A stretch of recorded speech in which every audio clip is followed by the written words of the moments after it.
I'm kind, friendly, your worst enemy, charming, crass, and potentially dangerous. Have you ever heard of such? I'm invisible and impossible to touch.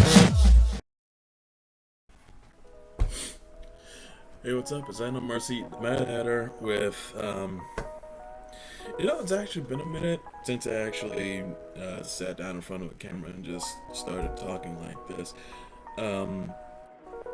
So with my last vlog, I basically said that this style of video really wasn't as much fun for me to do anymore. I wanted to do something else, and I am working on something else. I wrote the script. I'm gonna record later today. I should have it done by at least next week, maybe 2 weeks, somewhere around there. So that's coming up. I needed to talk about this because it's going to be. I can already kind of tell it's gonna be the subject of a lot of discussion concerning blackness and animation and obviously representations of blackness in animation, because it's just fucking. Okay, so the trailer for the Good Times revival came out a couple days ago. And I've just kind of been sitting on it. Just kind of, I don't know, just kind of thinking about it, thinking about the original Good Times, thinking about this revival, the state of animation in general, and just. So when I first saw screenshots of this show, my initial thought was, this looks good. Like, no shit. I actually really like the designs for these characters. And I thought, I would actually like to watch a show like this. Why is it Good Times? Because, like, okay, first of all, I actually thought there was going to be, like, a straight-up reboot. Like, this was going to be James and Florida Evans, the kids are going to be, JJ, Michael, Thelma, all that. That's not what this is. It is straight up a revival. It is a 40, nearly 50 actually, year revival of is set in the supposedly, and I really have to highlight this, supposedly set in the same universe as the original Good Times TV show. The main character, the dad in this story, I don't remember if they actually said any of the characters' names. I really don't want to watch the trailer again, honestly, to figure it out. But, like, the dad character outright says that James Evans was his grandfather. So that means that this character is either JJ, Michael, or Thelma's son. And considering there was an old woman who said dynamite at one point, well, I mean, that could just be Thelma as an aunt or something, I don't know. So I don't know. Point is, it's the Evans family 2 generations later, and they're still living in the same projects. No, seriously, like, look back at this trailer and look at some screenshots of the original set from Good Times. It's damn near identical. So they're living in the exact same apartment building. Just, like, again, 2 generations later, Jesus fuck. And, like, okay, I guess, but just, like, okay, first of all, again, I still think the designs of the characters are great. I really think this is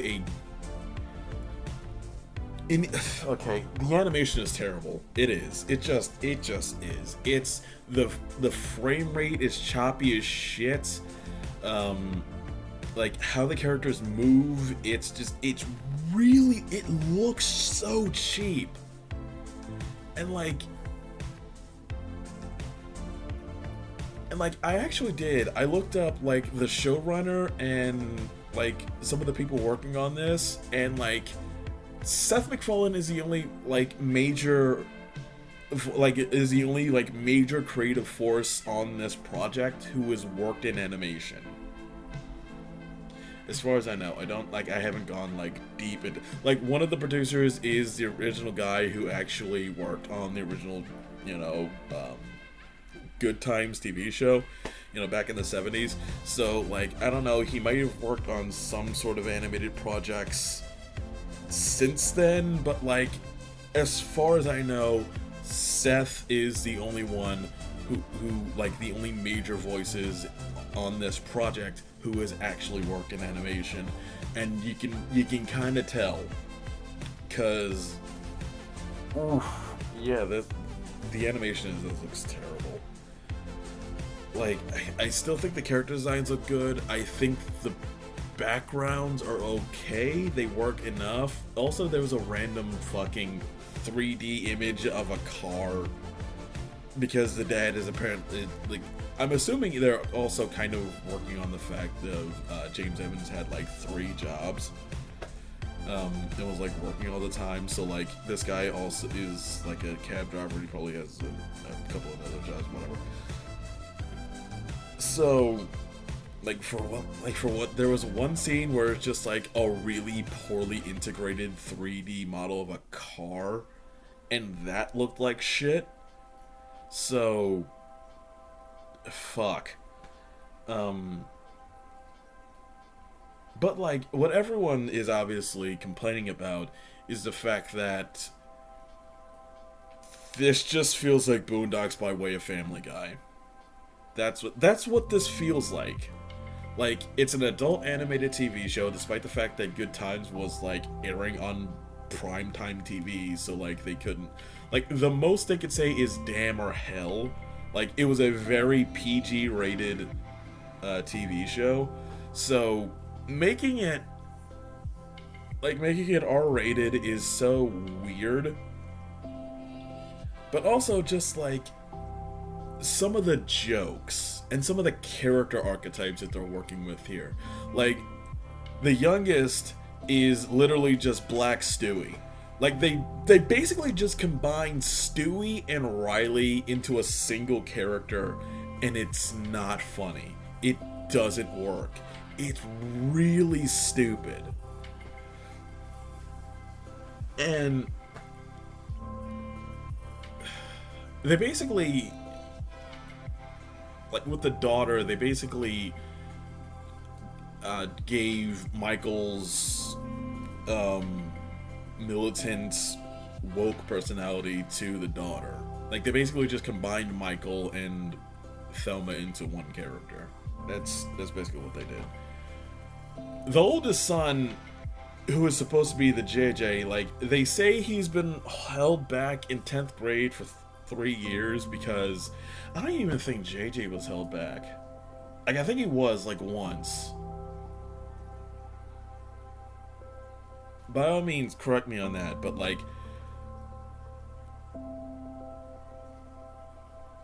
so many of it's playing into so many black stereotypes that it's just it's not funny. It's not fucking shit like this isn't funny anymore.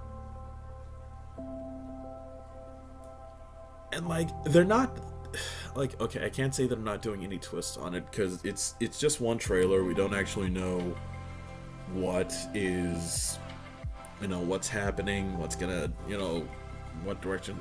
I mean, we do kind of have gentrification is gonna be involved in this in some fucking way. We know that. And it's gonna be like, okay, so the fact that it's like really weird and over the top and there's a bunch of like crazy shit happening, like, I'm fine with that. It's an animated sitcom. You can go wild with shit like that. It's fine, obviously. It's just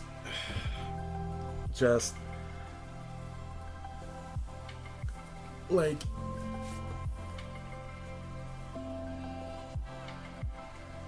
the poor black family struggling to survive in the ghetto and having to face forces of gentrification and street violence and just all that stuff. It's getting tired. I don't want, like, I'm not opposed to seeing stuff like this. I'm really not, cuz like, these stories, they need to be told. But like,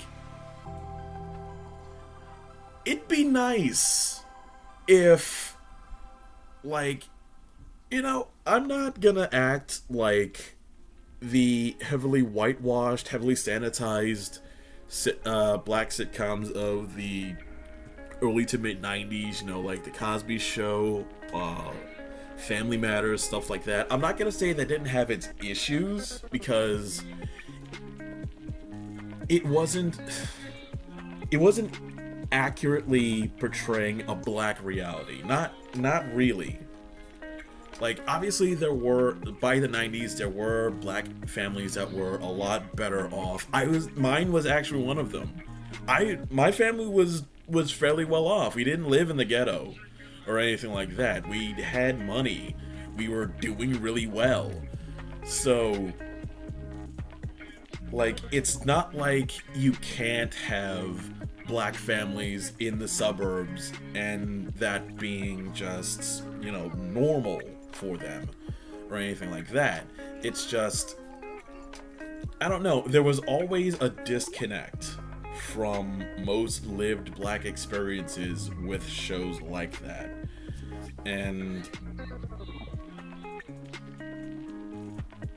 like, the thing is, you can have a black show set in the hood without just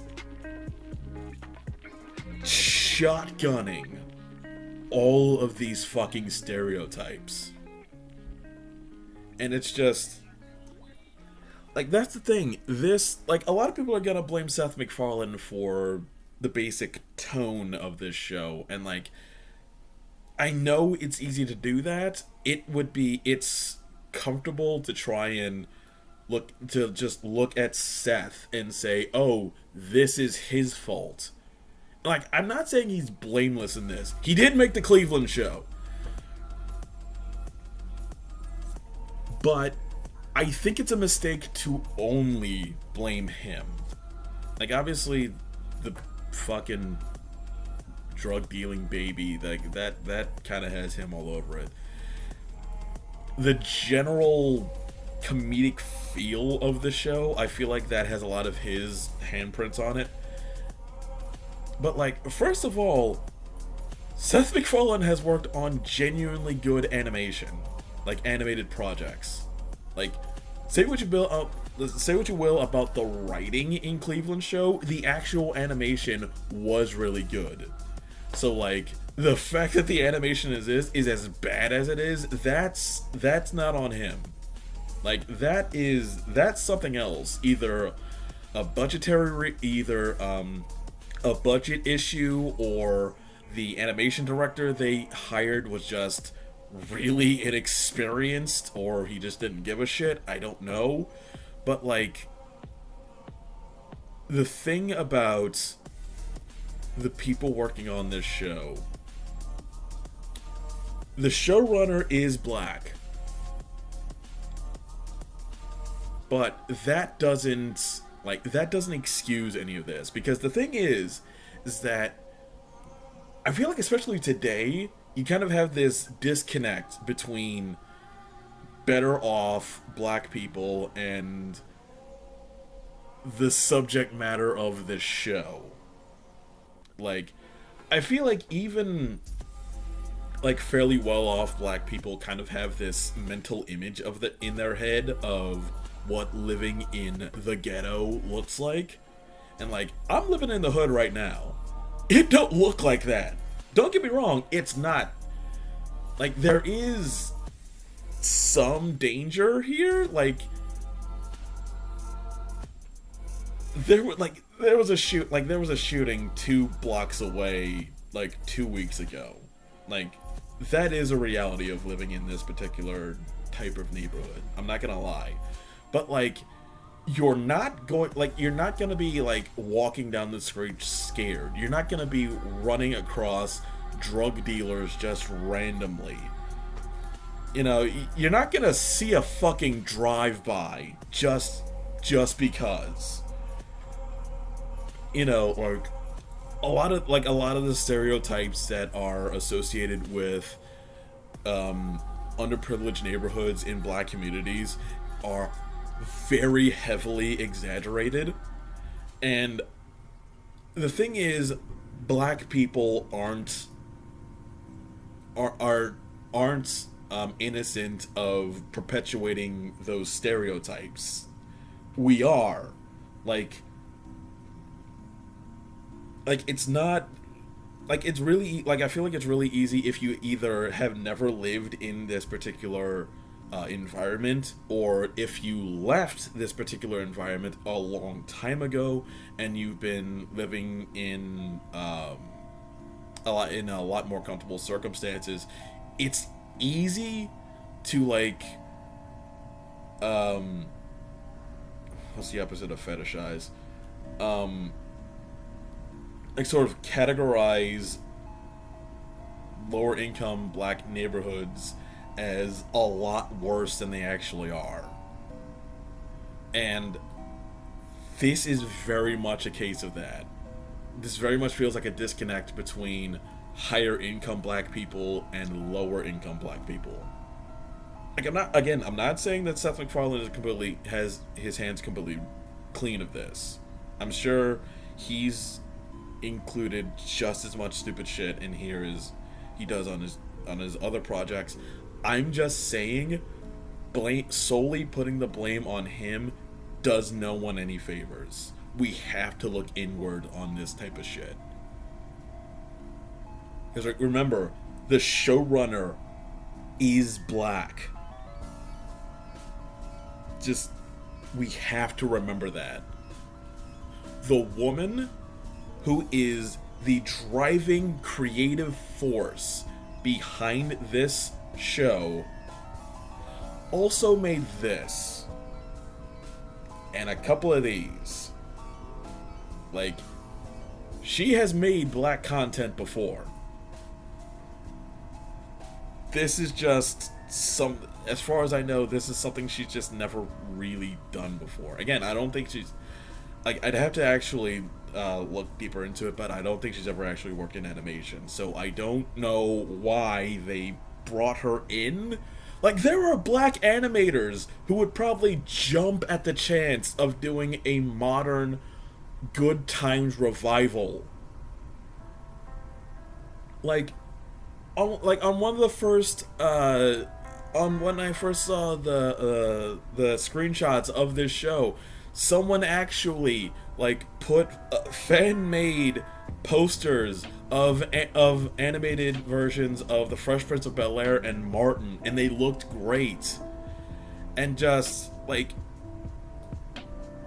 there are absolutely genuine black animators who you could have hired to be the showrunner of this project, and they didn't. And I don't know why.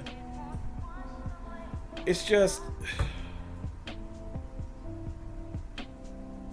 like, no one was asking for this. I'm just gonna put that out there. No one was really asking for an animated continuation of Good Times. Don't get me wrong, Good Times was great. It was a fantastic show. It was also depressing as fuck. Like, some episodes were really dark. And, like, turning that into Dalvin, why are you so breast obsessed? It's childish, man. Bruh, I'm a baby. I can't get no more childish than that. Whatever the fuck this is just seems like such a weird thing to do, you know? Like, I wouldn't even necessarily be against it, it's just... It's the creative vision behind this show is just... It's not good. It's just, it's... I don't know. Just... Like, I will, at the very least, give it one episode. Like, I'm not, again, I don't, just... I want to support black animation. I think... Because, like, the thing, because just... If this doesn't do well, you fucking know that Netflix's takeaway from this isn't going to be, oh, this is badly written, people don't like this because it's badly written. They're gonna take it as black animation doesn't sell. That's what they're gonna take away from this, because that's what they always take away from this. It's not the actual creative talent behind this. It's the demographic. It's the demographic that matters to these people. They aren't gonna say, oh, this was poorly written, or this was poorly animated. It's, this has black people in it, and it's animated, so clearly people don't like black animation. So, like, that's kind of what sucks about this. Like, where's the point when we can just have mediocre to bad black representation and not have that just completely fuck us up? Because, like, actually, you know who I blame for this? Everyone who gave Yasuke shit. I mean, I'm kind of kidding, but, like, also not. Like, that was a generally really good show, and it was an anime about a black man headed by a black animator, and everyone shat on it because it was historically inaccurate. But, like, just, I don't know. Fuck, I hate this. Like, this is almost definitely gonna be bad, but also, like, I kind of feel like I need to support it. Like, how much does that suck? Ugh, just, I don't know. Just, I had a lot of this shit rolling around in my head. I kind of needed to get it out. I'm probably not gonna make another, like, unless something, like, absolutely cataclysmic happens. Like something I just fucking need to get off my chest happens, I'm probably not gonna make another vlog like this for a while. Alright. Fuck it. Alright. I'm I No Mercy, the Mad Hatter. I'll see you guys later. Fuck, I hope this is better than it actually looks.